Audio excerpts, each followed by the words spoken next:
Research tells us that the three-teacher model is proven to be the most effective model when working with students with an autism spectrum disorder or Asperger's syndrome at the secondary level in school.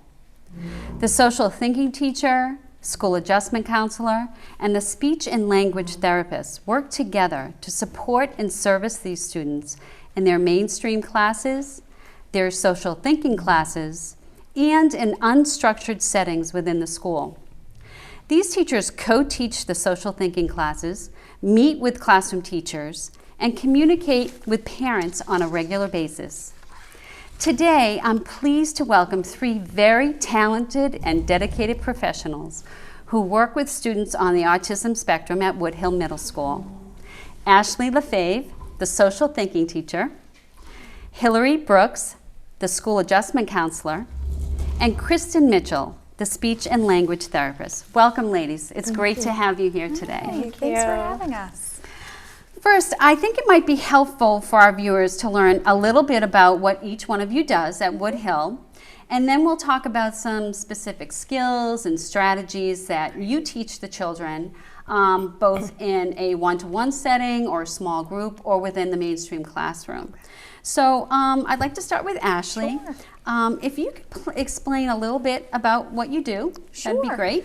Well, I am the social thinking teacher, like you said, and like you said, it consists of direct instruction, pull-out model 4 times a week for 45 minutes for students. Then that also includes generalization and support in their academic classes during lunch and recess and other unstructured times where they might need more social cueing and social support. We work closely with the general education teachers and the team special education teachers to make sure that social plans are followed. The teachers are all up to date on the students and have information that might be coming from home to the school. And any specific strategies that we're working on in the classroom, the direct teaching setting. Right. So social thinking, I know that's a fairly new term. Michelle Garcia-Winner, who's a leading expert in the area of autism, has really kind of coined that term.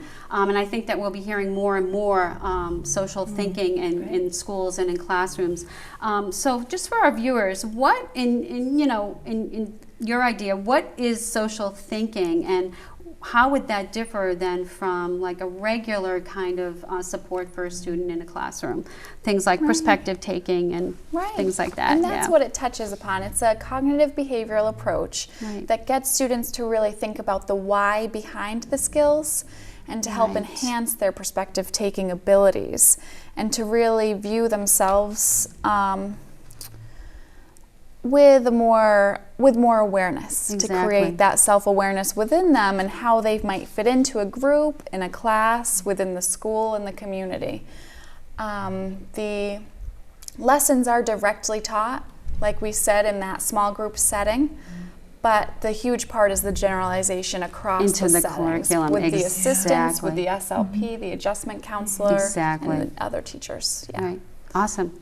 Thank you. We'll go back to that off and on during this segment. So thank you, Ashley. So Hillary, if you could talk a little bit about, the three of you work so closely together, the role that you play in working with students with Asperger's or high-functioning autism at Woodhill Middle, more like the social, emotional, parent piece, that type of thing. Absolutely. Well, my primary role is to support the social, emotional growth of the student and their well-being. I do have an opportunity to co-teach with Ashley, which is wonderful.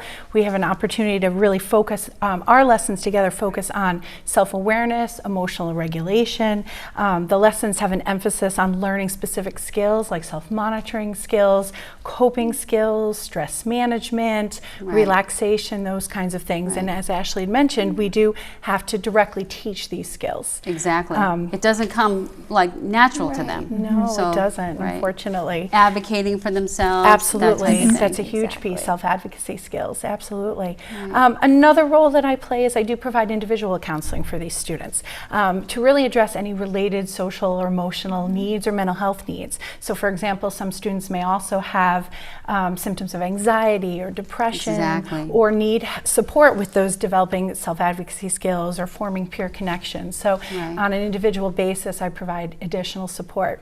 And lastly, I think the most enjoyable aspect actually of my role is the collaboration, not only between the three of us, but with parents, with both regular education teachers, special education teachers, working side by side, partnering, brainstorming strategies and interventions that can also go to help these interventions and strategies for these students across settings, to carry them over at home with the parents and through the various classroom settings that we have at school. Absolutely, a big job. It is a big job. You know, you need a lot of patience because it's not something that happens overnight, as we know with students. It takes a team. Exactly. It certainly does. Great. Thank you, Hillary. That was awesome. Kristen, if you can explain just your role in working with students with an autism spectrum disorder who may have like weak pragmatic skills or social communication skills. So as you said, I work with students with expressive or receptive language difficulties, and oftentimes students in this group have higher language skills, except in the area of pragmatic. So they, need that support in direct teaching in different social communication skills, and as Ashley said, the perspective taking, and those things, lead into the curriculum too. So, reading a novel or something, a student might have difficulty shifting perspective between different characters, or when applying that to writing, it might be hard to write a point of view piece or something like that. So I work with students in the classroom and also in a separate setting, and Ashley and I co-teach, and Hillary and I co-teach some groups too. And some of those things like, pulling on your background knowledge so that you can write something or read something and understand it.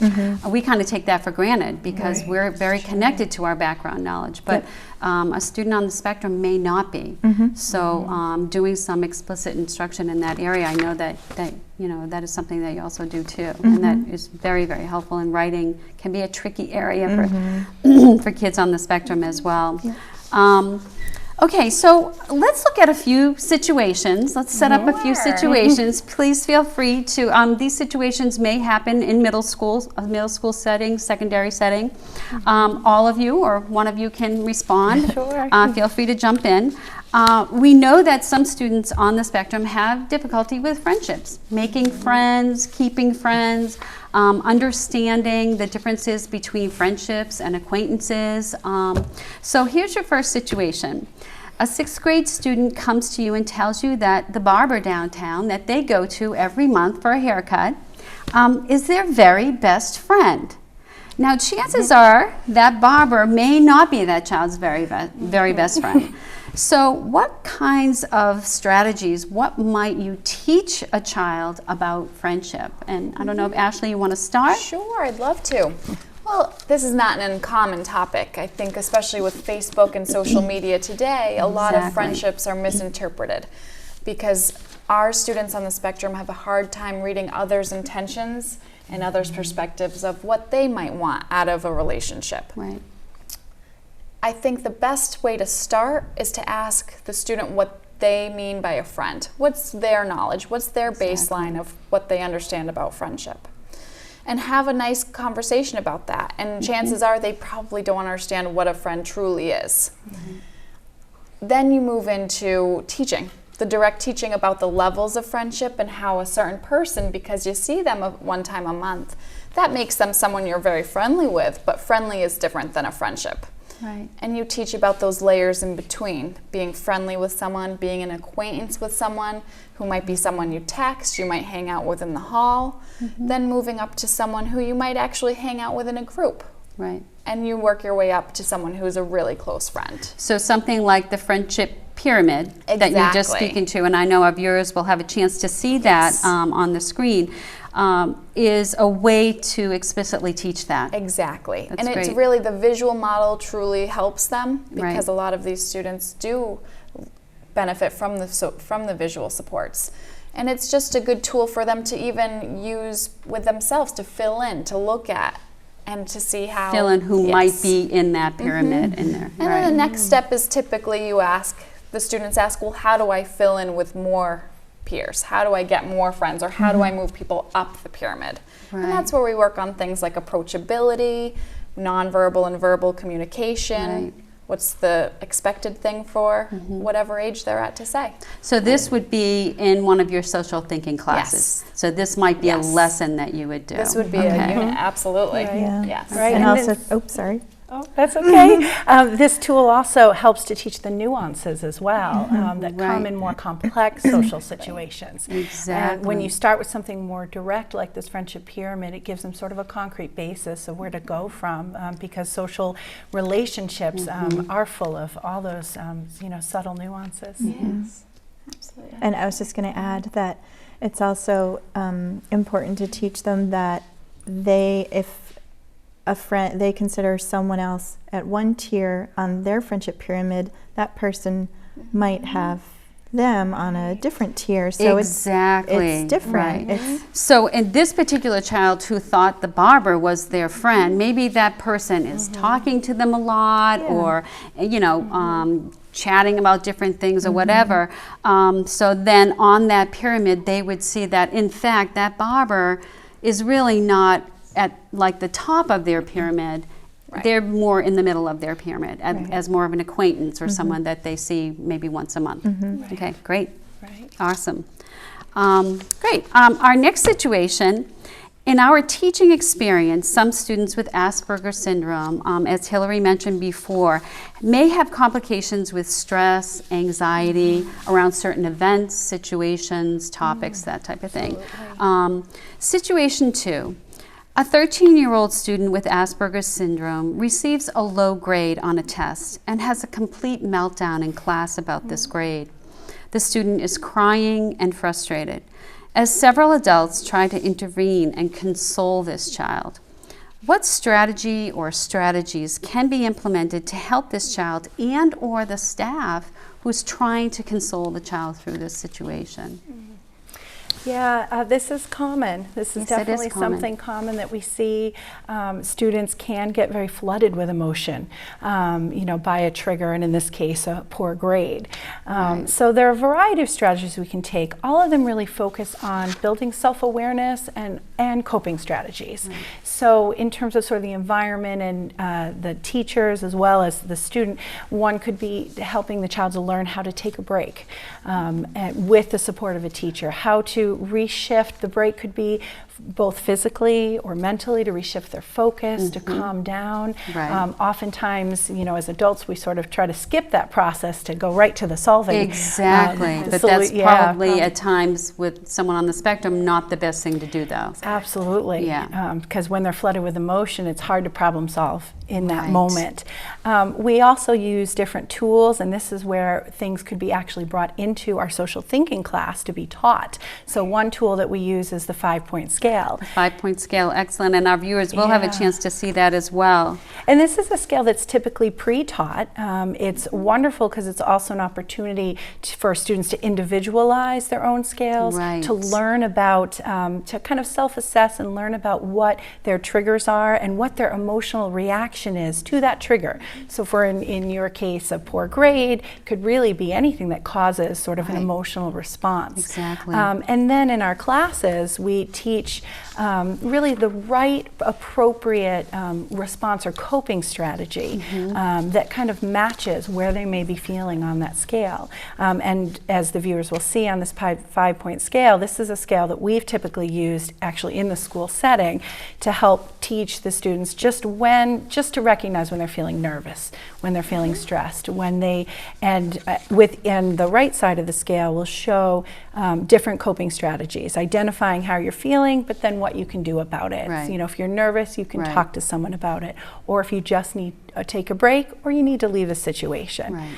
But these can be individualized and tailored to a whole variety of different situations. Now, when you teach this, do you find that sometimes all you need to do is just say, let's think about our 5-point scale to a child who might have gone through the learning of what a 5-point scale is? Do you find that it does work in that way if you ask them, let's think about our 5-point scale and how to bring down our stress right now.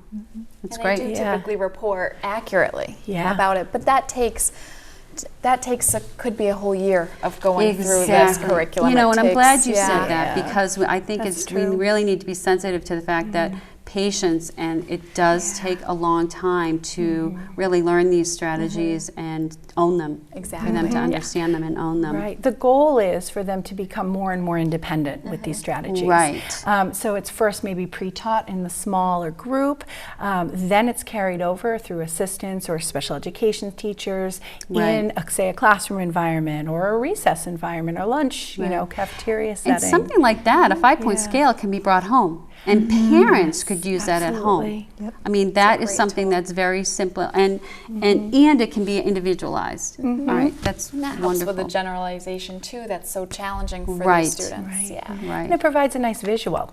Oftentimes we're very verbal and we just want to, as I mentioned before, jump right to processing or discussing the the situation. And this is just a nice visual that parents or teachers can use of kids can independently self-assess and go use the appropriate coping strategy. Those are great strategies. Okay, thanks. Okay, our last situation involves some students on the spectrum who have trouble with hidden curriculum. Reading between the lines, reading body language, understanding body language, idioms, that type of thing. Situation 3. The classroom teacher is talking with the 8th grade students about getting to his class on time, as this has become an issue lately. He is standing in front of the class. His arms are crossed. He has a concerned look and a frown on his face. And he's talking about the problem to the 8th graders. As we walk into class, you observe that the student with Asperger's syndrome is not cued in. They're looking away while the teacher is talking. What kinds of interventions would be most effective with this child in this situation? Well, Either at the time or maybe in a social thinking class later.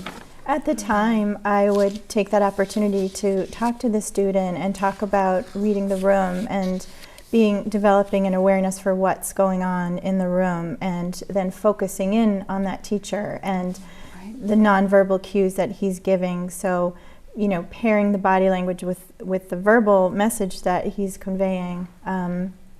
And helping the student interpret what that means. You said the frown obviously means, he's unhappy, and the arms crossed means, he's giving a message that he's not happy to have to deliver this speech. And then outside, in the smaller group setting, we could practice interpreting nonverbal language, using videos, watching TV, segments of TV shows, and just developing an awareness for those nonverbal skills and knowing what they mean for the students, and then what they need to do, how they need to react. And so the student that you mentioned in the scenario, he would need to pay closer attention to what the teacher is saying, and think more about the message that he's sharing in the classroom. That's great. So teaching them those cues that you and I or other children would know right away, that if there's a teacher standing there with his arms crossed and he's got a frown on, then he means business and he really needs to tell us something important. Yeah, we would know that without even the teacher saying a word. We know that when someone does this, it's not good, and a student might have trouble understanding that. Yep. Go ahead. No, go ahead. Oh, I know that we have talked before about maybe doing some role playing with